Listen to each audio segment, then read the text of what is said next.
Assalamualaikum warahmatullahi ta'ala wabarakatuh.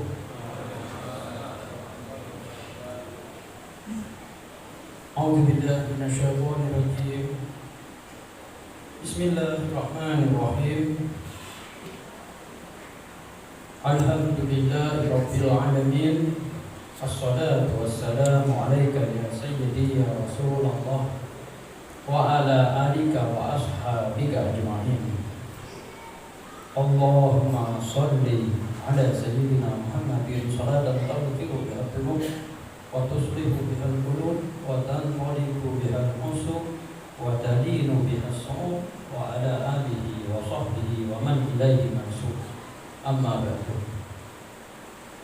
Hadirin kaum muslimin dan muslimat yang berbahagia dan yang saya hormati, wabil khusus Ketua Takmir Masjid Baitus Salam Bapak Masono dan seluruh jajaran pengurus Masjid Baitus Salam yang tidak dapat saya sebutkan satu persatu. Insyaallah kita semua muslimin dan muslimat berada dalam lindungan Allah Subhanahu wa ta'ala. Insyaallah kita semua dipanjangkan umurnya oleh Allah Subhanahu wa ta'ala, dimurahkan rezekinya oleh Allah Subhanahu wa ta'ala, dan diberi kesehatan, sehat walafiat oleh Allah Subhanahu wa ta'ala. Hadirin yang berbahagia, alhamdulillah kita memasuki bulan yang penuh rahmat, penuh ampunan, dan bulan yang Allah curahkan rahmatnya. Karena Allah sayang terhadap hambanya. Apalagi memasuki bulan yang Allah cintai, yakni bulan suci Ramadan. Di bulan suci Ramadan ini Allah benar-benar curahkan rahmat. Pada 10 hari pertama bulan suci Ramadan di tahun ini, alhamdulillah sudah kita lewati, dan insya Allah kita mendapatkan pahala yang berlipat ganda dari amal ibadah kita pada 10 hari pertama yang telah kita lalui kemarin-kemarin.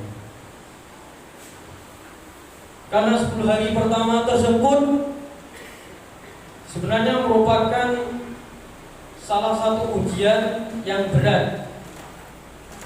Sebelum memasuki bulan suci Ramadan, perubahan pola hidup kita dari siang biasanya kita makan dan minum sebelum 10 hari pertama bulan suci Ramadan, begitu masuk bulan suci Ramadan sudah berbeda pola hidup kita. Pada waktu puasa yang telah ditentukan sampai berbuka, di sana kita menahan waktu makan dan minum, dan juga menahan hawa nafsu yang jelek. Nah, 10 hari pertama tersebut merupakan perubahan total, yang mana apabila kita sukses berhasil di 10 hari pertama tersebut, Allah curahkan rahmatnya berupa pahala. Allah tawarkan pahala yang berlipat ganda, dan juga para malaikatnya tentunya senang juga pada hambanya apabila berhasil menjalankan takwa berupa puasa di 10 hari pertama bulan suci Ramadan. Sebenarnya berat di 10 hari pertama tersebut sudah kita lalui, dan kita berharap ingin ketemu kembali. Dan seandainya kita ingin memperbaiki lagi dengan meningkatkan kualitas amal kita dan kuantitas amal kita. Di 10 hari pertama tersebut kita berharap berdoa kepada Allah, ya Allah, pertemukan kita semua ini di bulan suci Ramadan yang akan datang. Amin ya rabbal alamin. Kemudian setelah 10 hari pertama kita lalui, kita memasuki ya pada saat ini juga di ranah 10 hari kedua pada bulan suci Ramadan. Kalau pertama makna 10 hari pertama adalah Allah curahkan rahmatnya pada hambanya yang berpuasa di bulan suci Ramadan. Yang kedua, definisi 10 hari kedua bulan suci Ramadan ialah maghfirah minallah, ampunan dosa, kesempatan pada saat 10 hari kedua ini mungkin kita mempunyai dosa yang banyak. Kita bukan Rasul, kita tidak sesuci Rasul. Rasul pun walaupun sudah dijamin surga, masih beristighfar kepada Allah Subhanahu wa taala. Dalam riwayat Rasul beristighfar tiap hari itu perharinya, dalam tiap harinya 70 kali sampai 100 kali. Dan para sahabat saking senangnya sama Rasul ikut menghitung, mendengarkan istighfar Rasul sambil dihitung oleh para sahabat. Begitu cintanya sahabat terhadap Rasul. Nah, di 10 hari kedua ini kita berbanyak membaca istighfar. Dari sana Allah tawarkan ampunan dosa. Allah sangat sayang kepada hambanya. Berkali-kali maksud dalam Al-Quran yang bermaksud Allah Maha Pengampun, lagi Maha Penyayang, Wallahu Ghafurur Rahim. Maksud seperti itu berkali-kali dalam Al-Quran. Kalau Allah sayang kepada hamba. Kemudian di 10 hari kedua ini ada peristiwa penting. Peristiwa yang tak kalah pentingnya, yang kita jangan sampai mensia-siakan peristiwa ini. Jangan sampai kita lengah, jangan sampai kita lupa. Karena di bulan suci Ramadan Al-Quran diturunkan. Al-Quran merupakan obat bagi umat Islam. Al-Quran merupakan pembeda mana yang hak dan mana yang batil, mana yang baik dan mana yang buruk, mana yang halal dan mana yang haram. Al-Quran merupakan rahmat juga bagi kaum muslimin dan muslimat. Di bulan suci Ramadan ini, di 10 hari kedua, ada peristiwa yakni Nuzulul Quran. Kita berada di samping Nuzulul Quran, tamu mulia, peristiwa tamu mulia.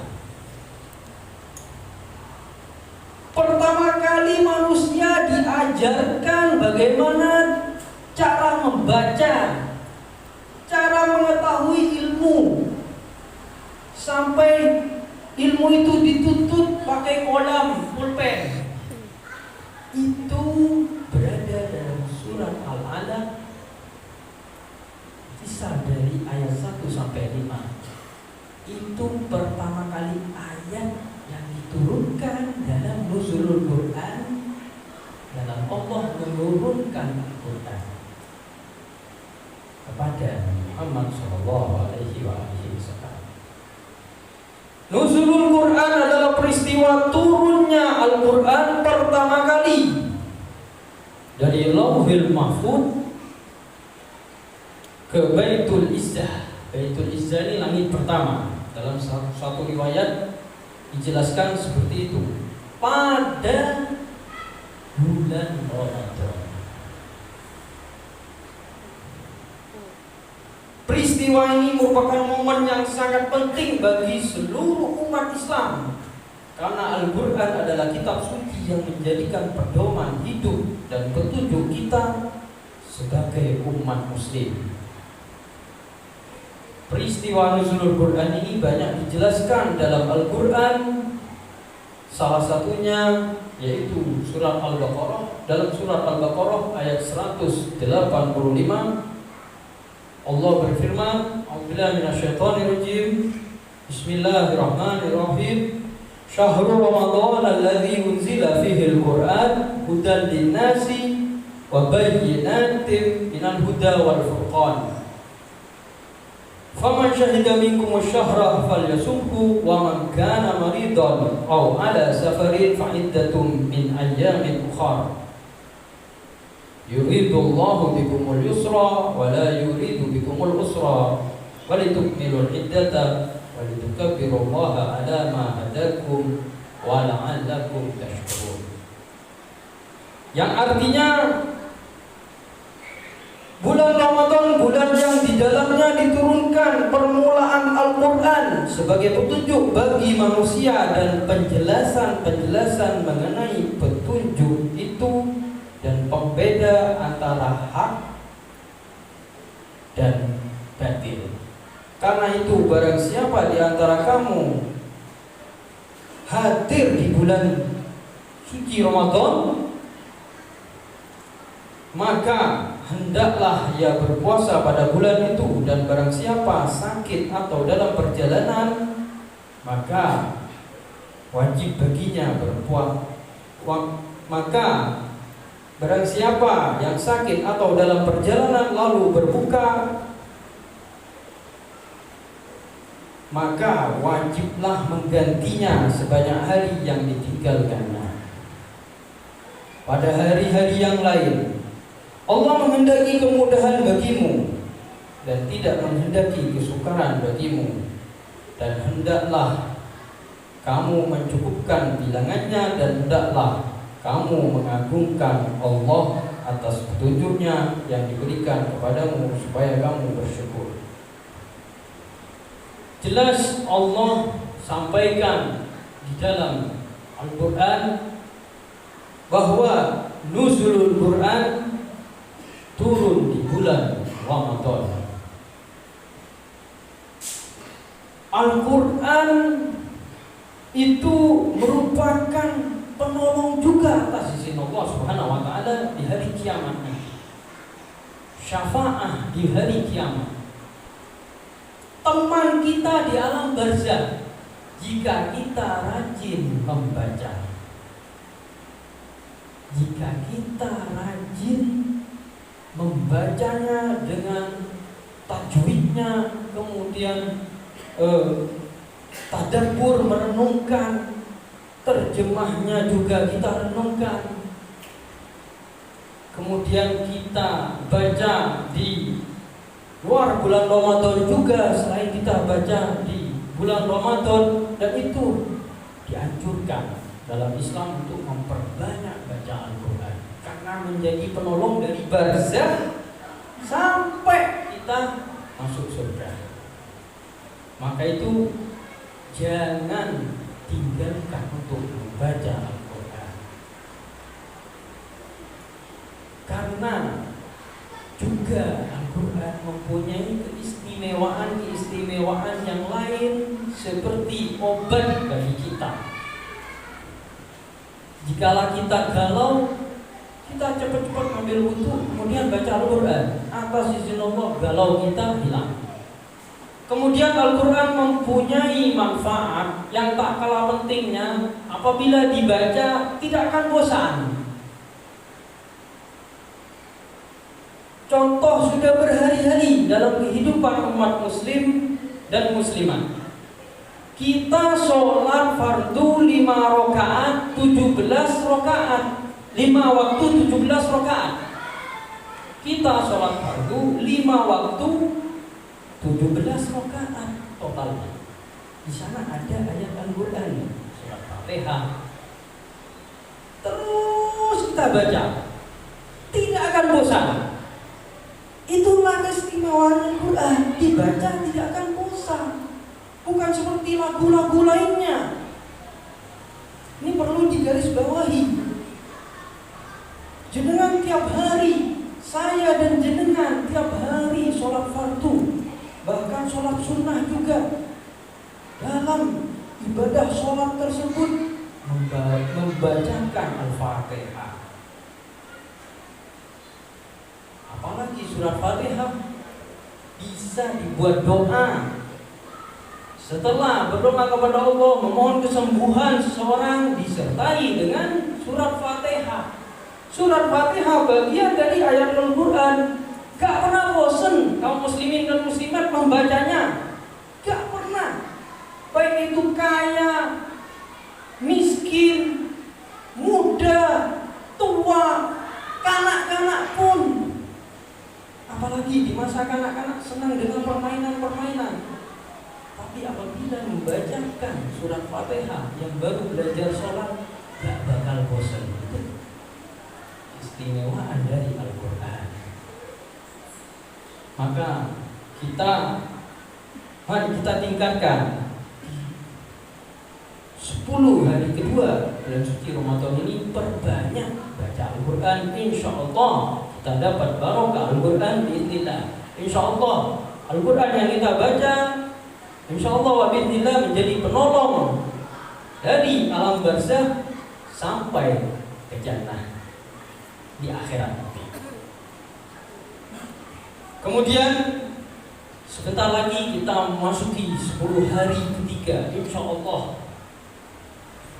Insya Allah biiznillah kita memasuki 10 hari ketiga di bulan suci Ramadan. Yang tak kalah pentingnya juga, kita benar-benar harus bertobat. Apabila kita sebelumnya pernah melakukan maksiat, dosa, jangan diulangi lagi, biar kita mendapatkan taubatan nasuha. Karena taubatan nasuha itu di 10 hari ketiga bulan suci Ramadan membuahkan itqum minan nar, pembebasan dari api neraka. Harus taubatan nasuha.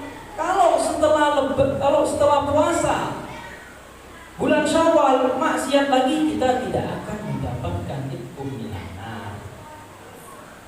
Jadi mari kita yang berlumuran dosa, namanya manusia, kita bukan rasul. Mungkin kita pernah ghibah, mungkin kita pernah merasani tetangga kita dengan sesuatu yang jelek, yang menimbulkan dosa, baik maksiat kecil, dosa-dosa kecil. Kita harus bermawas diri. Nyuwun sewu, mungkin ada di kalangan jamaah yang melakukan perbuatan dosa besar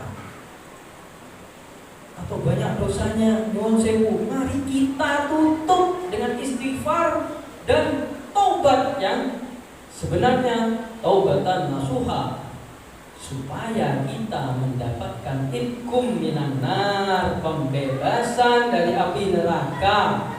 Dan kita berusaha setelah Ramadan terus kita tanamkan taubatan nasuha. Hadirin kaum muslimin dan muslimat yang berbahagia, insyaallah apa yang saya sampaikan bermanfaat barokah bagi para hadirin kaum muslimin dan muslimat. Apabila ada perkataan yang kurang atau keliru, mohon maaf yang sebesar-besarnya. Wabillahi taufiq wal hidayah. Wassalamualaikum warahmatullahi taala wabarakatuh.